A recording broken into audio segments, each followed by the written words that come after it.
Mi nombre es Isabella, tengo 32 años y trabajo como gerente de inversiones inmobiliarias.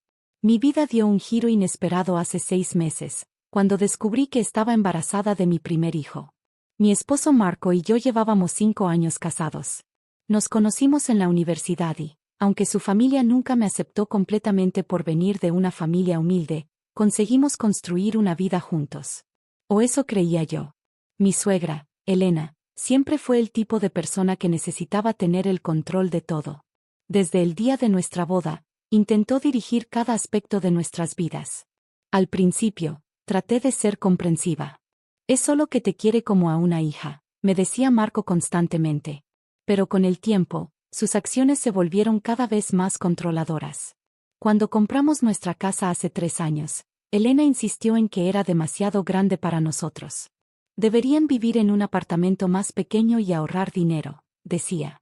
Lo que ella no sabía era que yo había estado invirtiendo en propiedades desde antes de conocer a Marco. Mi trabajo me había enseñado el valor de las inversiones inmobiliarias, y había estado comprando propiedades estratégicamente en varios vecindarios en desarrollo. El embarazo fue difícil desde el principio. Tuve que guardar reposo durante el primer trimestre debido a algunas complicaciones. Elena aprovechó esta situación para instalarse en nuestra casa, supuestamente para ayudar. Marco estaba ocupado con su trabajo como médico, así que no podía estar en casa tanto como quisiera. Isabella, deberías estar agradecida de que esté aquí para cuidarte, me decía Elena cada vez que intentaba sugerir que podía arreglármela sola.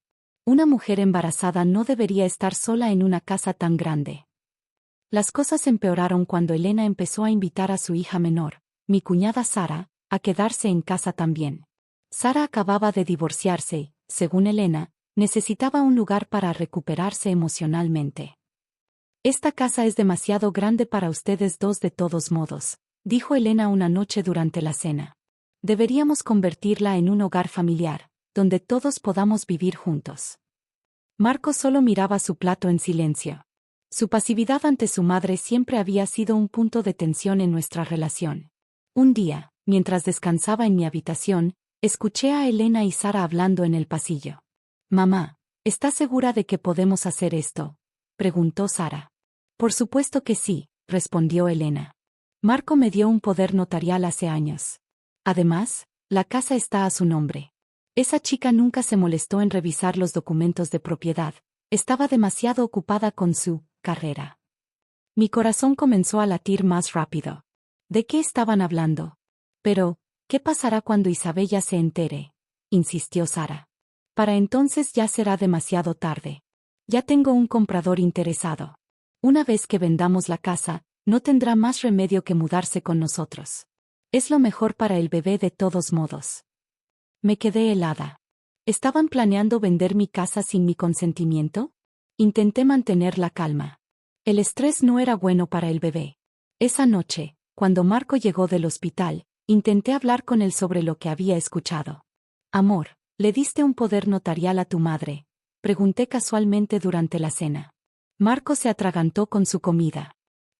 Sí, hace algunos años. Era solo para emergencias, ya sabes cómo es mamá con la planificación. «Y la casa está solo a tu nombre», continué. «Bueno, sí, ¿recuerdas que estabas muy ocupada con ese gran proyecto cuando hicimos la compra? Mamá se ofreció a ayudar con el papeleo». No pude seguir escuchando. Me levanté de la mesa y me encerré en el baño. Las náuseas del embarazo se mezclaban con la ansiedad que sentía. 2 días después, mientras estaba en una cita médica de rutina, mi presión arterial se disparó y tuve que ser hospitalizada. Los médicos dijeron que necesitaba quedarme unos días en observación.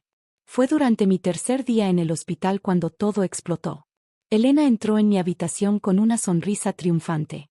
«Isabella, querida, tengo noticias», dijo con falsa dulzura. «Hemos vendido la casa. Es lo mejor para todos. Ya organizamos un espacio en nuestra casa para ti y el bebé. Marco está de acuerdo en que necesitas más apoyo familiar durante este momento delicado». Marco estaba parado detrás de ella, mirando al suelo. Sara sonreía desde la puerta. «Ahora tendrás que vivir con nosotros y seguir nuestras reglas», continuó Elena. «Es lo mejor para el bebé». Respiré profundamente y presioné el botón para llamar a la enfermera. ¿Necesitas algo, querida?, preguntó Elena, confundida por mi calma. Sí, respondí suavemente. Necesito que llamen a mi agente inmobiliario. Debe estar esperando afuera. Segundos después de presionar el botón, entró mi agente inmobiliario, Robert, junto con una mujer elegantemente vestida que reconocí como la compradora potencial que Elena había mencionado. Señora González, dijo Robert dirigiéndose a Elena, entiendo que está intentando vender una propiedad en Avenida Los Pinos 1542. Elena sonrió con suficiencia. Así es. Ya tenemos un acuerdo con la señora aquí presente. Señaló a la mujer elegante. Me temo que hay un problema, continuó Robert, sacando una carpeta de su maletín. La propiedad que intenta vender no pertenece a su hijo. El rostro de Elena perdió todo color. ¿Qué está diciendo? Por supuesto que es de Marco. Tengo todos los papeles aquí. Sacó un fajo de documentos de su bolso. Esos documentos son de la hipoteca original, expliqué, incorporándome en la cama del hospital. La casa fue refinanciada hace 2 años. Marco firmó la transferencia de propiedad a mi nombre como parte del acuerdo. Marco finalmente levantó la mirada, sorprendido. ¿Qué? Pero yo no. Sí lo hiciste, amor, lo interrumpí suavemente. ¿Recuerdas todos esos documentos que firmaste cuando te dije que estaba refinanciando la casa para obtener una mejor tasa de interés? Deberías leer lo que firmas con más atención. Elena comenzó a temblar de rabia. Esto es imposible. Tú no puedes. De hecho, continuó Robert, debo informarle que cualquier intento de vender una propiedad sin el consentimiento del propietario legal constituye fraude inmobiliario. La señora aquí presente, señaló a la compradora, es en realidad la detective López, de la División de Fraudes Inmobiliarios. Sara, que había estado inusualmente callada, comenzó a retroceder hacia la puerta. Un momento, dijo la detective López. Nadie se va hasta que aclaremos esta situación. Elena se desplomó en una silla, su rostro una mezcla de shock y furia. Marco, susurró, ¿cómo pudiste permitir que esta arribista te engañara así? Marco finalmente pareció despertar de su aturdimiento. Mamá, intentaste vender nuestra casa sin consultarnos. Lo hice por tu bien, gritó Elena. Esa mujer te ha estado manipulando desde el principio. ¿No ves que está tratando de alejarte de tu familia? Me ajusté en la cama, sintiendo al bebé moverse. Elena, creo que es momento de que sepas algo más. Hice una señal a Robert, quien sacó más documentos de su maletín. La casa que intentaste vender no es la única propiedad que poseo en el vecindario, continué. De hecho, soy propietaria de la mayoría de las casas en esa zona, incluyendo la casa donde vives actualmente. El silencio que siguió fue ensordecedor. ¿Qué? ¿Qué quieres decir?, balbuceó Elena. Cuando compraste tu casa hace 5 años, lo hiciste a través de una compañía llamada Inversiones Fénix. Esa es mi compañía. He estado comprando y desarrollando propiedades en ese vecindario durante los últimos 8 años. Sara, que había estado escuchando desde la puerta, soltó una risa nerviosa. Entonces, ¿eres nuestra casera? Así es, confirmé. Y en vista de los acontecimientos recientes, me temo que tendré que revisar los términos de tu contrato de arrendamiento, Elena. No puedes echarnos, dijo Elena, pero su voz había perdido toda su anterior confianza. No voy a echarlos, respondí calmadamente. Pero a partir de ahora, todas las comunicaciones sobre la propiedad se harán a través de mi oficina legal. Y por supuesto, la detective López querrá discutir el intento de fraude inmobiliario. Marco se acercó a mi cama, tomando mi mano por primera vez desde que comenzó toda esta situación. Isabella, lo siento. No sabía que mamá intentaría. Lo sé, lo interrumpí. Pero tenemos que hablar sobre tu costumbre de firmar documentos sin leerlos. Y sobre establecer límites con tu familia. La detective López se aclaró la garganta. Señora González, ¿podría acompañarme? Necesitamos tomar su declaración. Mientras Elena era escoltada fuera de la habitación, con Sara siguiéndolas nerviosamente, mi monitor de presión arterial comenzó a sonar. Necesitamos que salgan todos, ordenó una enfermera que acababa de entrar. La paciente necesita descansar. Marco apretó mi mano antes de salir. Volveré más tarde, prometió. Me recosté en la cama, exhausta pero satisfecha. Robert se despidió con un gesto y una sonrisa cómplice. Cuando la habitación quedó en silencio, puse una mano sobre mi vientre. No te preocupes, pequeño, susurré. Mamá siempre tiene un plan B. Pero mientras me relajaba, sabía que esto no había terminado. Elena no era el tipo de persona que aceptaría fácilmente la derrota, y tenía el presentimiento de que las cosas se pondrían aún más intensas antes de mejorar. Los siguientes días en el hospital fueron tensos. Marco dividía su tiempo entre sus turnos como médico, las visitas a mi habitación y lidiar con su familia. Elena había sido liberada después de dar su declaración, pero la investigación por intento de fraude inmobiliario continuaba. Una tarde, mientras revisaba algunos documentos de trabajo en mi cama de hospital, escuché voces alteradas en el pasillo. «No pueden impedirme ver a mi hijo», gritaba Elena. «Esta bruja lo ha vuelto contra su propia familia». «Señora, esta es un área de hospital.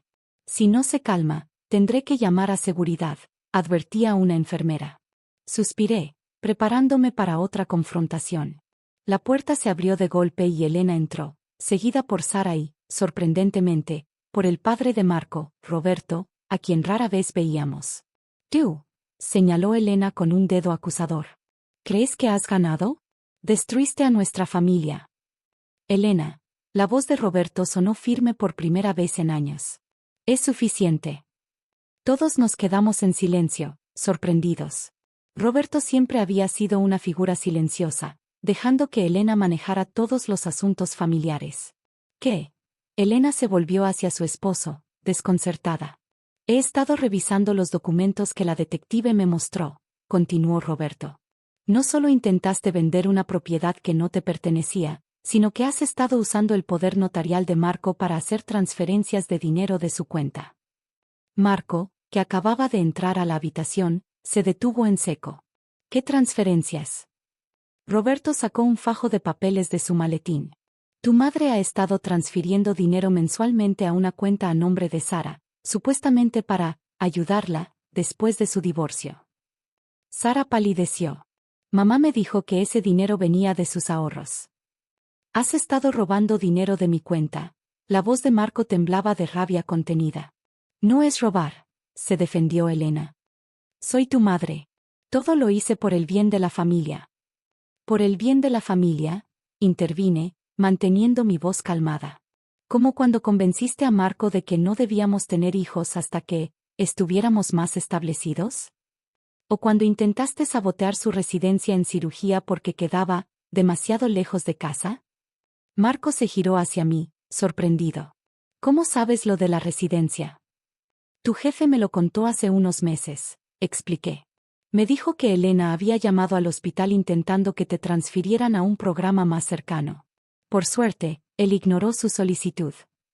«Ya es suficiente», declaró Roberto. Se volvió hacia su esposa. «Elena, hemos terminado. Me voy a quedar con mi hermano por un tiempo, y sugiero que tú hagas lo mismo con tu hermana». «¿Me estás abandonando? ¿Por esta?»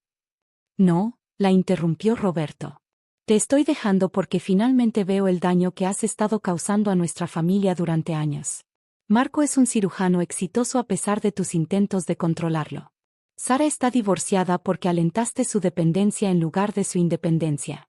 Y yo he sido un cobarde por permitir todo esto». Elena comenzó a llorar, pero por primera vez, nadie se movió para consolarla.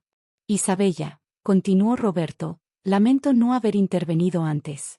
Eres más familia de lo que nosotros hemos sido». Sara dio un paso adelante. «Yo también lo siento. Devolveré todo el dinero, Marco». «No sabía». «La detective López necesitará ver los registros de esas transferencias», dije. «Y Elena, sobre tu contrato de arrendamiento». «No puedes echarnos», sollozó Elena. «No voy a echarte», respondí. «Pero el contrato será transferido a nombre de Roberto. Y se instalará un administrador de propiedades para manejar todos los asuntos relacionados con la casa». Marco se sentó en el borde de mi cama y tomó mi mano. «Todo este tiempo, ¿por qué no me dijiste sobre las propiedades?» «Al principio, quería mantener mi vida profesional separada. Luego, Vi cómo tu madre manipulaba las finanzas familiares y decidí mantener mis inversiones protegidas. Lo siento, sí. No, me interrumpió. Yo lo siento. Debí haber puesto límites hace mucho tiempo. Un mes después, las cosas habían cambiado dramáticamente. Elena se mudó con su hermana en otra ciudad. Roberto comenzó terapia y estaba trabajando en reparar su relación con sus hijos. Sara consiguió un trabajo y comenzó a tomar clases de administración de empresas. Marco y yo nos mudamos a una casa más grande en otro de mis desarrollos inmobiliarios, preparándonos para la llegada de nuestra hija. Decidimos llamarla Victoria, un nombre que parecía apropiado después de todo lo que habíamos superado. Una tarde, mientras decorábamos la habitación del bebé, Marco me abrazó por detrás. «¿Sabes?», dijo, «nunca pensé que me casaría con una magnate inmobiliaria». Me reí. Y yo nunca pensé que tendría que comprar todo un vecindario para proteger a mi familia. «¿Crees que mamá alguna vez cambiará?», preguntó, su voz más seria. «No lo sé», respondí honestamente. «Pero lo que sí sé es que nuestra hija crecerá sabiendo que está bien ser fuerte, independiente y establecer límites saludables». Marco besó mi mejilla. «Y que siempre hay que leer la letra pequeña antes de firmar cualquier documento. Especialmente si tu esposa es una experta en bienes raíces», agregué con una sonrisa. Mientras terminábamos de armar la cuna, reflexioné sobre cómo la vida da vueltas inesperadas.